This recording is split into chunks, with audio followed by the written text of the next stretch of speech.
So just a reminder that you're watching Data Time TV from the Open Data Institute, and this is all part of London Data Week. And so to another aspect of life in London and life in London data. And this is truly part of the beating heart of the capital, sport and leisure. Every day, hundreds of thousands of Londoners take part in physical activities, from local football leagues to walking and running in our beautiful parks and open spaces. And of course, messing around in boats or otherwise on rivers and canals. And what many people probably don't realise is the role that data plays in these activities, which is quite significant. And so to tell us more, I'm joined by our next panel of experts. They are Molly Hrudka from the FA. Sorry about the poor pronunciation there, Molly. Adam Freeman-Pask from Fulham Reach Boat Club, and Andrew Newman from the ODI's OpenActive initiative. Welcome, everyone. So, I'm going to start off with that question about the interrelationship between data and sport and leisure. Now, people might not always assume, of course, that data and sport have any kind of a relationship. That technology isn't a huge part of our sort of physical activity lives. So I wonder if I could ask each of you in turn, what is that relationship, and what's the role of data in sport and physical activity generally? So, Molly, I'm going to come to you first. Thanks, Emma, and thanks everyone for having me. So I think people probably are more familiar with the crossover between data and sport than they may think. For example, a lot of people interact with those stats from the elite and pro game, right? So England had 63% of the possession, but only 2 shots on target versus Slovakia on Sunday. I'm sure everyone is well aware. I think people are also probably familiar with the tools that track physical exercise, like Strava. And I think in grassroots at the FA, we are looking to bring both of those elements into the grassroots football setting. But currently, we're a little bit more focused on using data for a couple of key priorities. So one is around increasing participation. And the second is around improving that experience for those who are already participating in the game. So a couple of quick examples for that. One objective we're trying to reach is growing the number of women and girls participating in football. So to do that, we might look at data that highlights which clubs are currently lacking provision of a women and girls team. We might look at how we can support those clubs to either create or partner to create those offerings. Or we may want to build, more high quality pitches. To look at that, we might review data that shows us kind of the areas of the country where we've got the highest density of teams and the least number of pitches or quality pitches per population. We might look to those areas where we can have kind of the greatest impact with new facilities. And then, finally, a big one is around behavior. So we want to improve behavior both on and off the pitch in grassroots settings. So to tackle this, we might look at data that gets at the drivers of those negative behaviors, and also look at data that kind of shows us what types of campaigns or initiatives that might be best at addressing it. So I think those are just some quick examples of how we at the FA are kind of using data and digital in the grassroots football game. Great examples. Thanks, Molly. Adam, I'm going to ask you the same question, this interrelationship between data and sport and leisure. Oh, well, yeah, thanks for having us as well. It's massive for us. So I represent a sport for good charity called Fulham Reach Boat Club, which is a single site water sports charity based near Hammersmith Bridge in London. And for us, data and technology are huge in terms of enabling us to get so many people out on the water. So, we aim to get around 2,000 people out on the water a year through one venue, which is absolutely mind-boggling and is a scheduling nightmare. I compare ourselves to like a little busy airport. We've got boats taking off and landing like every minute of the day. Now, to do that, we have several sort of data journeys that we go through. So there's all the information we put out there about when and where and what we're offering. And that's a sort of like onboarding and kind of a marketing or an awareness piece around data. Then there's all the booking and the scheduling, which is around who, when, what, which coach, which boat, all that kind of stuff that we have to deal with as well, which is another category of data. Then there is the actual session itself, which requires like risk assessments. Is the water quality okay? Are the tidal conditions safe? What's the weather? What's the wind doing? Is there going to be lightning? All that data that's collected as the session starts. And then we've got the fun follow-up, which is around making sure people have had a good experience, learned something, and hopefully want to come back. but also we collect all that impact data around, you know, what did it do in terms of having a positive experience on their life? Did it make them feel better? You know, was it a boost on their mental well-being? Do they feel like they have beginning to form an activity habit? So there's quite a few different pockets of data that we collect throughout a journey when we bring someone into sport. And obviously we use lots of different systems to do that. So for us, data and technology plays a huge part of enabling us to get so many people out on the water, really. So I'm getting a sense, as you were talking, Adam, and Molly before you, I was thinking heaps and heaps and heaps of data. And obviously when data is sort of unstructured and isn't organized, collected in kind of standard ways, then people don't benefit from it, perhaps, as much as they might do. So my next question is about how you can put structure around that data and how you can give it greater utility, I guess, in order to extend participation, make it easier for people to engage and get involved, whether that's fans or participants. And I'm actually going to come to Andrew next to talk a little bit about this. Some of the data governance mechanisms, the sort of the process that you put around that to make sure that we all benefit from that data. Thanks, Emma. So as Emma said at the start, I look after a project at ODI called OpenActive, and OpenActive is all about making it easier for people to find and then access opportunities to take part in sport and physical activity.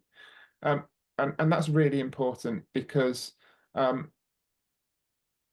Sport England research shows that in England, over a quarter of adults are doing less than 5 minutes of physical activity every day, and that those levels of activity are even lower for people with disabilities or long-term health issues, for people from low socioeconomic backgrounds, for people from Asian and Black populations, and actually for women. The levels of activity for women are much lower than they are for men. And that has a massive impact on our public services. It means that people's overall health and well-being is poorer, and that has a cost to the economy. And some research that ODI did with Frontier Economics shows that actually, if we can get people moving more, we can probably improve productivity by about 20 million every year. So we are leading a cross-industry project to make it easier for people to find and access sport. And we're doing that by unlocking all of the data that sits in the booking systems across the sector. So local authority leisure providers, private gyms, national governing bodies like the FA, where Molly is, small sports clubs like Adams, all have data about the sessions that they're running and the schedule that they're running and who those sessions are suitable for. And what our project is doing is essentially providing structure for that data. We have data specifications, and we've worked really closely with the people who produce the booking systems to build those specifications into their booking systems. And the result of that is feeds of standardized open data about opportunities to take part in sport and physical activity. Those data feeds can then be used by people building apps who are trying to get people to move more. And those apps might be targeted at specific places. They might support specific sports, or they might support campaigns such as Everybody Moves from Paralympics GB, which is aiming to improve activity for people with disabilities and long-term health conditions. But it can also be used in analytics. So you'll be able to look at the provision in an area and understand where you need to build more swimming pools or more tennis courts, or where it would be a good opportunity to roll out a new branch of Adams Rowing Club. I think this is a particular problem in urban areas like London. People don't stay in their boroughs. If you're in Camden, how do you find out what sport is available in Westminster or in Islington? And actually, London Sport have done some really good work around this, building activity finders for London, for specific London boroughs, but also working across the whole of London, so you can find out what sport is available to you across the whole city. Excellent. Thank you, Andrew. Very comprehensive. And I guess the same question to you, Molly, from the FA's grassroots point of view, how you use data to extend participation, make it easier for people to get involved. Yeah, I think what Andrew's hit on is super important, and I'd say that's kind of half of the puzzle. I won't dwell on that again, but I think to focus on the other half of what we're trying to solve, it's also about making sure, like, you can structure data all you want, right? But if the opportunities aren't suitable for people, accessible to people, affordable or appropriate, then no one's going to engage with them, right? So I think that's the kind of other part of what we're looking at here is how do we offer opportunities that are suitable? You know, we recognize that not everyone wants to play 11-a-side football where you've got to train twice a week with matches on Sundays. It's about offering kind of alternative formats. So looking at kind of the book and play style sessions or the more casual kind of sessions. We also need to make sure those opportunities are accessible. So I'm talking about accessibility in the geographic sense. Like we want to make sure that people aren't having to drive or take a bus for hours to find the opportunity nearest to them. And also accessibility, of course, making sure that we're meeting the needs of all the people that want to participate who may have disabilities. Affordable as well. Like we know that the cost of living has kind of taken its toll across leisure and sport. So we need to make sure that football remains affordable for all. Otherwise, it's really difficult to engage. And then finally, of course, appropriate. So it's you know, it sounds obvious, but not trying to play 11v11 with 6-year-olds, right? But delivering like really appropriate, age appropriate, safe, fulfilling opportunities that people want to engage in and continuing to come back and engage in. So that's, I think, the other side of that piece that Andrew was speaking to. Excellent, thank you. And Adam, slightly different question, but the same. I guess people might have this idea that rowing is quite an elite sport. It certainly has that kind of, I guess, cachet with the Oxford-Cambridge boat race and various other things. So I would imagine that extending participation is really important for you, you know, getting people to understand that rowing is a sport that anyone really can take part in. So I wonder how you deploy data in order to extend participation in the activities that you offer at Fulham Reach. Yeah, Emma, you twigged on an issue we always have to come up against, which is the perception of our sport. For me, in London, there's 15,000 football pitches of space out there on the Thames for people to go out and enjoy the physical and mental well-being benefits of being on urban blue space and making use of a really underutilized asset that London has. Yes, we have to come over that sort of barrier of the perception of the sport. We launched a really cool outreach program this year, which was the youth boat race. So taking something like the boat race, which has a particular image, and making it for the local community and having local kids compete in that in a friendly format was really invigorating and helping to change that perception locally and that relationship people have with the river. That's obviously one challenge we have, but then obviously the data side is the other bit. So to reach new people, we have to sort of meet some of their questions around when, where, is it right for me? Like, what do I need to bring? All these kind of basic things. But the more you try and reach people, the more you're dealing with people that have never really come into contact with this stuff, and they have a lot of questions. Now, sometimes when you run group classes, that kind of irons it out a little bit, and you get a data. It's quite nice to run sort of sessions at a particular time for a specific group of people, you know, and that's one way around to getting to it. But actually, for me, the more data we can push out around our sport, using things like OpenActive, but also broader, like the example Andrew gave about boroughs. So we fall within Hammersmith and Fulham. Now, it's amazing that actually our charity has been recognised as Charity of the Year for Hammersmith and Fulham. Our borough recognises us as a core community service and a real bridge into sort of using this amazing asset. But just up the Hammersmith and City line, we have Kensington and Chelsea, or just over Hammersmith Bridge, we have Richmond and Wandsworth. And we don't have that same quite connection with those boroughs yet, but that's where data flowing through other platforms can reach people a bit easier. So yeah, it's so important for us to kind of put on the radar that we are an activity that people can get part in. And alongside that, we're doing lots of things to try and make people feel more at home with this sport. And once they come down, they might come down and do a river cleanup, for example. So that's like walking on the foreshore, picking up plastic bottles, using it to create art, that kind of thing. So the relationship with us might start with something that isn't rowing, but then hopefully they do get to experience going on the water, and that might be through us as rowing, or we host another charity, which is the London Sport Trust, and they offer kayaking, or even it's just being by the river and having a coffee morning with us. Hopefully that we can build a relationship with the river that can benefit people's health after the end of that. Excellent, thank you. And actually, this notion of sports as kind of community builders and creating a sense of community around a sporting activity or a sporting location, I think is really important. You also touched on, you know, the deployment of different platforms, which I guess speaks to this idea of innovation and technological innovation, and how you deploy innovation to bring people together and to, you know, not just for marketing activities, but to also, you know, kind of open your doors and maybe make certain sports appear less elitist. So I wondered if we could kind of slightly switch now to this point about innovation, and maybe thinking about artificial intelligence as well here a bit. And, you know, how you are, all of you, using different innovative technologies to extend your reach, extend your participation, open up the doors of your sport and of your community. And Adam, I'm sorry, I'm going to put you on the spot and come back to you again, because I'm really taken by some of the sort of direct community initiatives that you're involved with. And I wonder if you could say a little bit more about how you deploy technology in the delivery of those.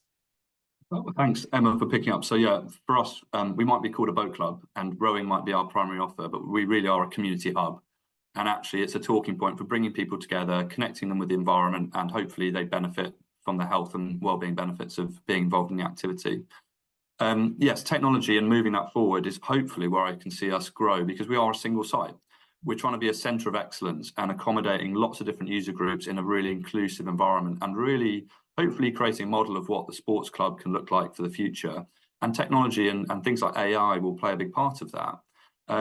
For me, in my day-to-day at the moment, it's brilliant basics all the way. You know, we need to make sure we run smoothly, we're efficient.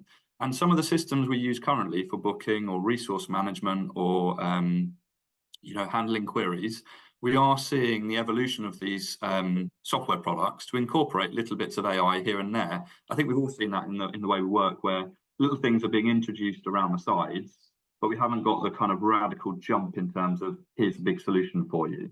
For example, for me, scheduling and knowing right person, right boat, right coach, all that kind of 3D puzzle that we juggle with every day is still a manual human task. I don't know if it'll ever become fully automated, but there's an element at which there could be some assistance in there incorporating in years to come, which would really boost our efficiency on site. In the meantime, we have used AI to collect good customer feedback, because we're really good at collecting the quantitative data. You know, we can really collect the number of people that have been through our door or the people we want to reach really easily, because we have various different software that can do that for us. But the more qualitative stuff, so when we interview people or we survey them and we understand their journey and their experience with the sport and where the barriers have been, we have actually used things like AI transcription to help us with kind of collecting that data a bit quicker. And then we have used AI a little bit to explore the thematics on that as well. Because when you do collect that data, as you said before, it becomes quite big and unstructured. And actually you want to be able to sort of comb through it quite quickly, because we are at max capacity most of the time. So we have explored with the use of AI in that sense with particular products in that area. But I really welcome the opportunity for when something comes in that can really help with the scheduling nightmare, which I think all grassroots clubs that are trying to fit a lot in, you inevitably hit a wall as to who can use the facility, how do you kind of maximize its use, really. Adam and Andrew, I guess this sort of in a way it gets to the heart of the OpenActive initiative, because one of the hopes is that in publishing all of this open data, that people will design new applications, design new technologies that really, you know, bring the benefits of those data to the population. So I wonder if you could say a little bit about your views on innovation and new tech and potentially AI, and how that might lead to greater participation and I guess a healthier, fitter London population.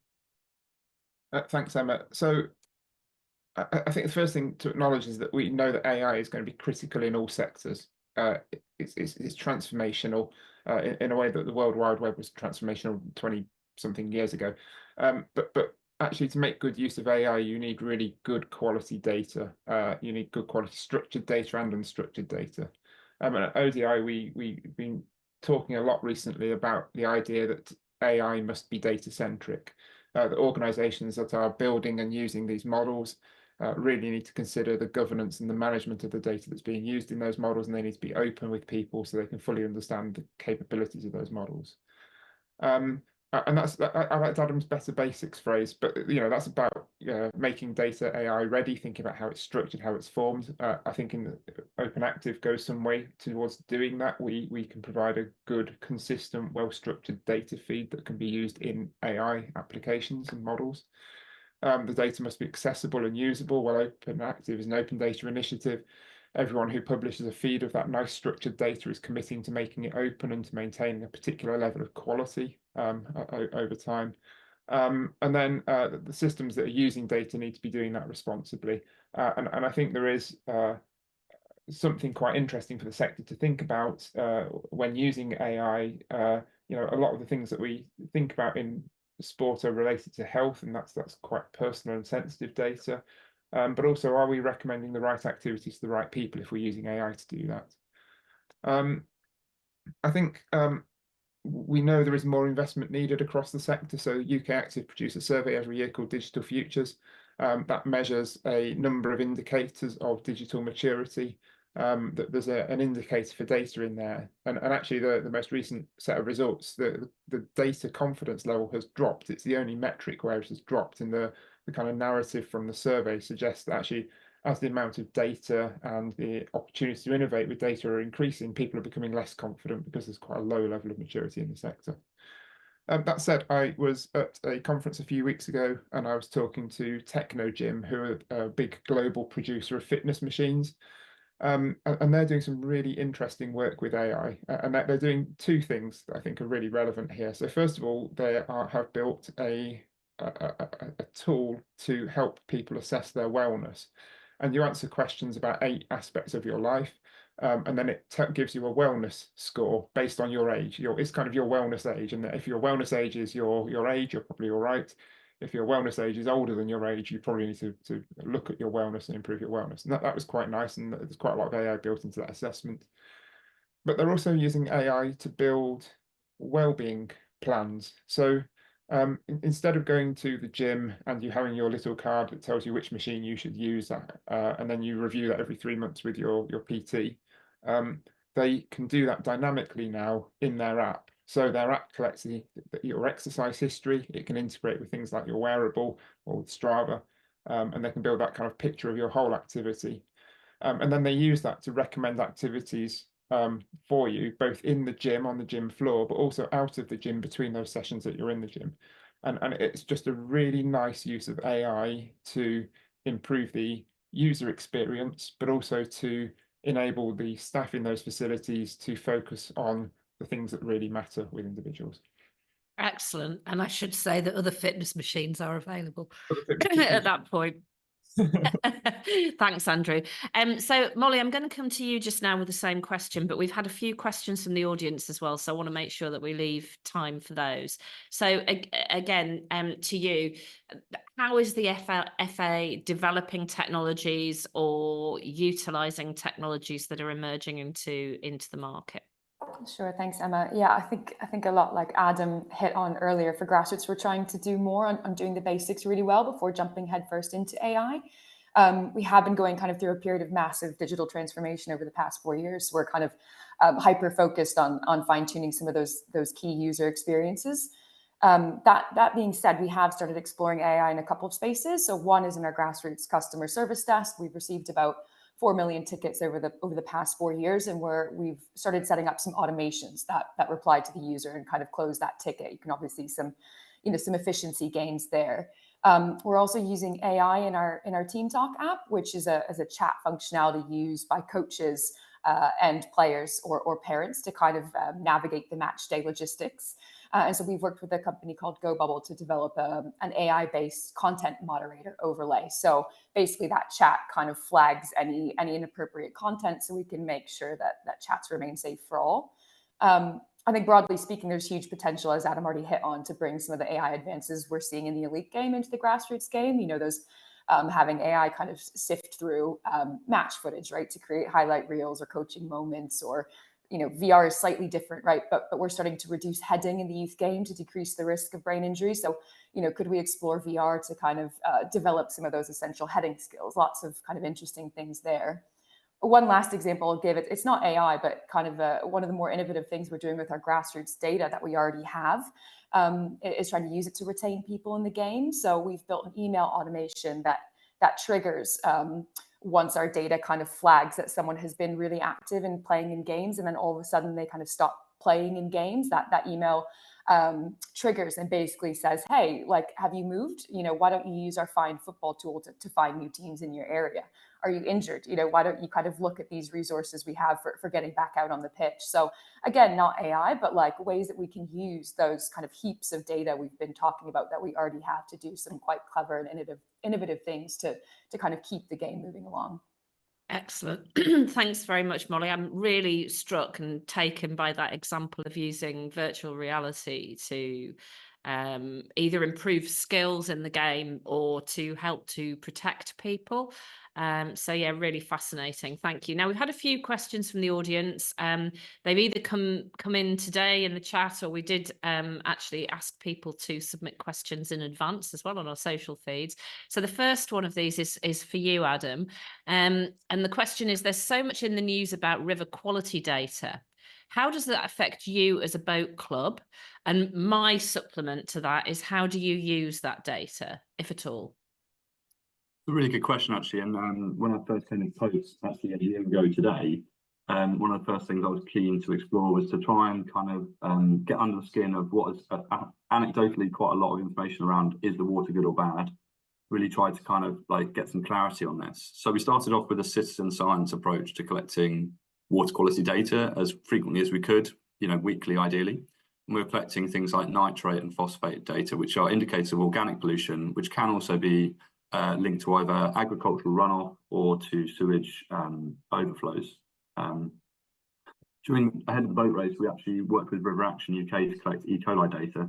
And we looked at that because that has, that's again can be linked to wildlife, or it can be linked to sewage overflows as well. And we were collecting that, and it was really interesting looking at how the data jumps around a lot. Sometimes, most of the time, it was actually, I wouldn't say great, but it was low and within sort of on the top end of the bathing quality status set by the Environment Agency. But occasionally, after storm, sort of heavy rainfall events, it would jump up quite high. And there's an understanding there, which I think for us as a fairly risk-averse charity anyway, we wouldn't go out when the river's flowing fast. And if the weather is particularly bad, we probably wouldn't be going out anyway. So there's a relationship between how fast the river's flowing and whether there's been a sewage overflow, which naturally has been protecting our operations anyway, because we wouldn't be going out on the water. But actually understanding the relationship there and when it does spike is something that we've really been finding out through our own sort of data collection. We want to do more of that because it's really helping us to understand how the river changes and how it's so dynamic. But there has been a really big movement across the country where people have been testing the water and looking more into this. And the awareness has been growing, which is great because it is a risk that we need to mitigate against. We are a sport that is, I'd say there's benefits of rowing in the sense that actually you're traveling backwards, you're on the water rather than in it. There's certain things that are helpful when you're rowing that would mitigate some of the risk anyway. But again, to make sure that all our participants stay really safe, we have been doing a lot of work to educate people around the risks of the water and at certain times of the year.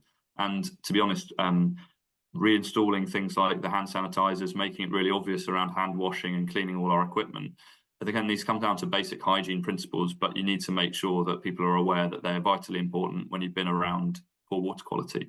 So yeah, no, it's been a big topic. And again, it's just another area of data we've been collecting. So we've been collecting water quality data, and we've also been doing river cleanups, and we've been collecting the data on how much rubbish we've been clearing.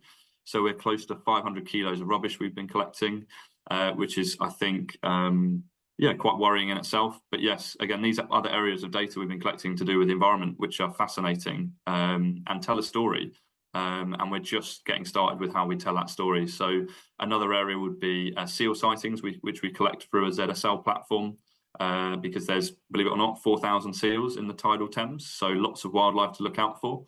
and we've been switching over our coaching boats from petrol to electric, and we have one running, and it's been running since the beginning of the year. So we need to calculate how much CO2 we've saved in there. Anyway, I'm going off into a tangent of environmental data, but yes, water quality data has been something we've been really interested in because we wanted to make sure we understand it as best we can. I mean, I love the examples that you were giving there about that sort of symbiotic relationship between people participating in sport and also getting involved in protecting the environment or monitoring the environment. And something that I think, you know, it's not unique to London, but because we have the Thames, and the Thames is such a sort of centre for community activities and for sporting activities, it's probably more acute here. That ability to participate in different ways. So thanks for bringing those examples to life. Molly, I've got two questions for you, and then I think we're probably going to be out of time, but I'm going to ask you them both together. So the first one, these are questions from the audience.